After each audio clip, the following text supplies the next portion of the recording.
Hey everybody! On this episode of With or Without Whiskey, we will be reviewing Jack Daniel's Old No. 7.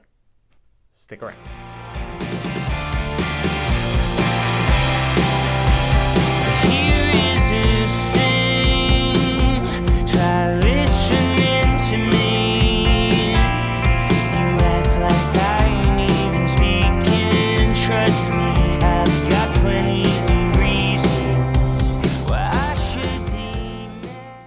Hey everybody, and welcome back to another episode of With or Without Whiskey. As always, I'm your host Ryan, and today we will be going over Jack Daniel's Old No. 7 Tennessee Whiskey, one of the most classic and well-known whiskeys in America.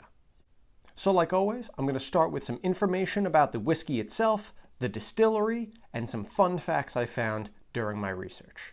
Then I'm going to get into the review aspect of the show, where I give my nosing and tasting notes. I'll give it a grade from 1 to 100, and then I'll let you guys know if we should go with it or without it. Stick around. Jack Daniel's is probably one of the most well-known whiskeys in the world. Almost every house I've ever been to has had a bottle of Old No. 7 in their liquor cabinet. This is a pretty special bottle for me because it was my very first alcoholic drink ever. Before I ever tried any other whiskey or even any beer or anything like that, I had a glass of Jack Daniel's, so it has a very special place in my heart.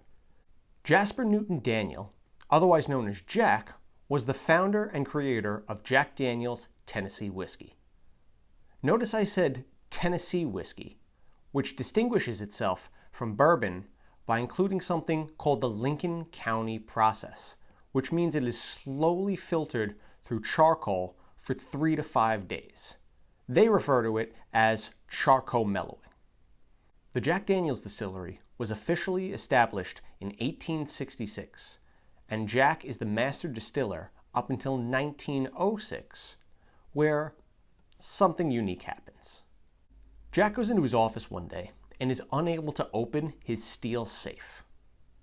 In a fit of anger and frustration, he kicks the safe and winds up breaking his toe. He develops an infection which continued to worsen over time. He eventually died of gangrene in 1911, caused by that legendary kick. There's been a lot of debate about whether that story is true or not, and if it is, whether Jack actually forgot the combination to his safe or if he was just drunk that day. But either way, it's an interesting story nonetheless. With a whiskey this well known, you're bound to have a bunch of celebrities that gravitate towards it. Many celebrities have been famously known for loving Jack Daniel's, like Frank Sinatra, who referred to it as the nectar of the gods. Then there's Michael Anthony from the band Van Halen, who played a bass guitar that looked like a bottle of Jack Daniel's Old No. 7. And then we have Lemmy Kilmister from the band Motorhead, who drank so much Jack Daniel's that after he passed away, they renamed the Jack and Coke the Lemmy to honor him. Jack Daniel's is 80 proof, or 40% ABV, costs about $20 to $25, and has a mash bill of 80% corn, 12% barley, and 8% rye. All right, let's get into it.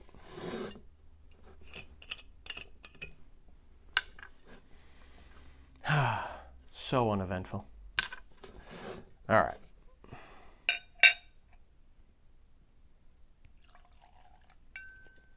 Now I'm going to try not to let my personal view of this bottle get in the way of my review. All right, so right off the bat, it's pretty light considering. I mean, I don't think it's that old. It's rumored to be about like 4 years old, something around there, but it's not actually disclosed how old Jack Daniel's is. But I don't think it's that old, so it's not going to be too dark. Well, if you take a look at that, I'll get my swirling down, aerate it a little bit. I'll go this way for anybody who doesn't like that view. All right.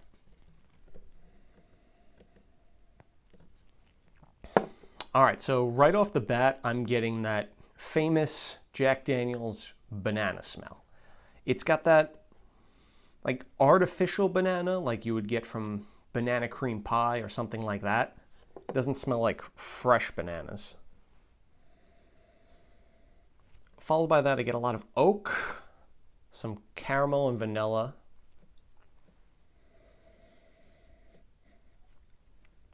I definitely get maple too. That could be because the charcoal they use to filter it is maple wood. I mean, it says it right there.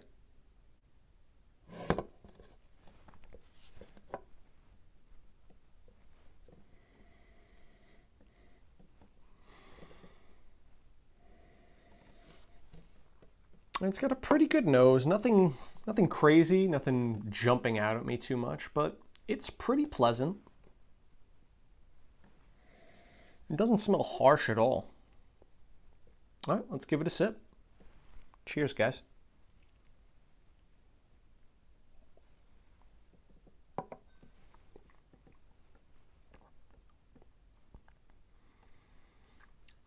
All right, it's sweet right up front. Like as soon as it hits your lips, you get almost like that brown sugar taste, but then it immediately transitions into more of that spiciness. You get that rye spice right up front. There's a good amount of oak in the flavor. You can definitely taste that. Let's try it again.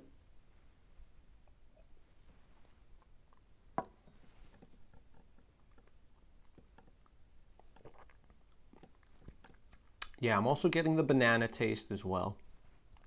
It's not hitting me right in the face, but it's kind of behind that spiciness. The finish is, I'm not going to say long, but it's a little longer than medium. I'll say like medium well. There's definitely some oakiness on the finish. And the longer it sits, the more sweetness I'm getting. Like it's transitioning to almost like brown sugar, honey. Let's give it one more sip.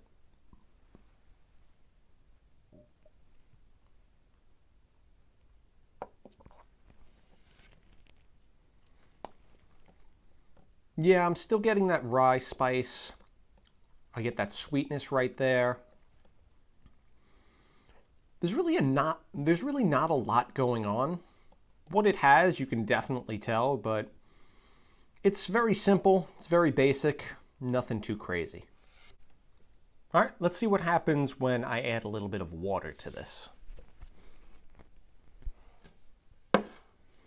Now, the reason I always add water to all the whiskeys I drink whenever I'm doing a review is for a few reasons. One, there's people out there who like to water down their whiskey, which is perfectly fine.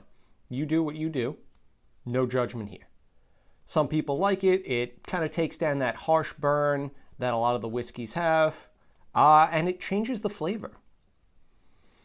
I'm not going to get into a whole chemistry type situation, but there are molecules in whiskey that are water soluble, which means they dissolve into water. So adding some water will change the flavor.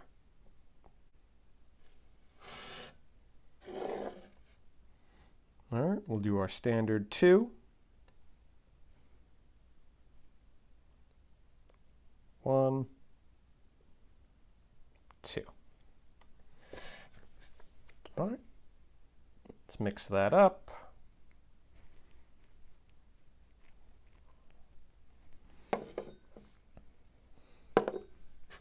I'm going to knock that over if I leave it there. All right, let's get into the nose.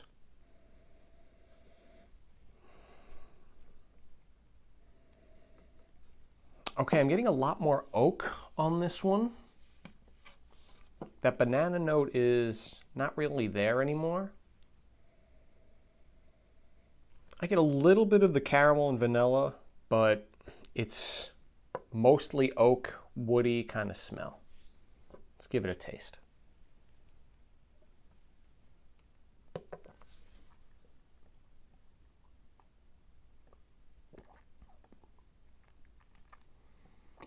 Okay, that dialed down the sweetness a lot. It's predominantly oak now. Same with the nose. Yeah, I've completely lost that banana type taste that comes with Jack Daniels. Let's try it one more time.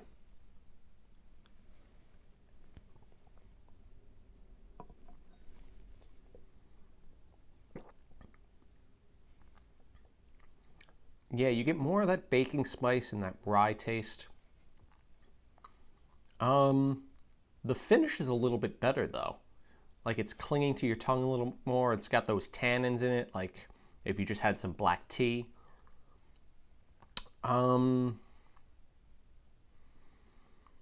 It kind of tastes like a stout beer, if that makes sense. Like it's got that creaminess at the end that you usually get if you would drink like, say, a Guinness or something. Or if anybody's had that, the Yuengling Hershey Porter, it kind of has that taste to it. I definitely like the finish more with water than without water. All right, well, that does it for the review part of the episode. Next, we'll get into our grading. Stay tuned. All right, Jack Daniels Old No. 7 Tennessee Whiskey. What do I think? So, it's got a couple of notes on the nose that I enjoyed. The banana was nice. It had classic bourbon smells like caramel, oak, vanilla. There was a little bit of maple in there. Nothing too crazy on the nose. The palate wasn't much different. Right? I got almost all the same notes that I did on the nose. It was very transparent. The banana, the oak, a little bit of the baking spice. Nothing too crazy there. On the finish, that's where I enjoyed it the most. It was a little bit long. It had some good mouthfeel. It had some tannins in it.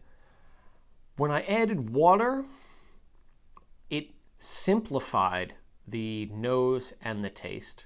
So what was already pretty simple got even more basic. The only thing that changed was the finish and the mouthfeel. It gave me those stout beer kind of flavors.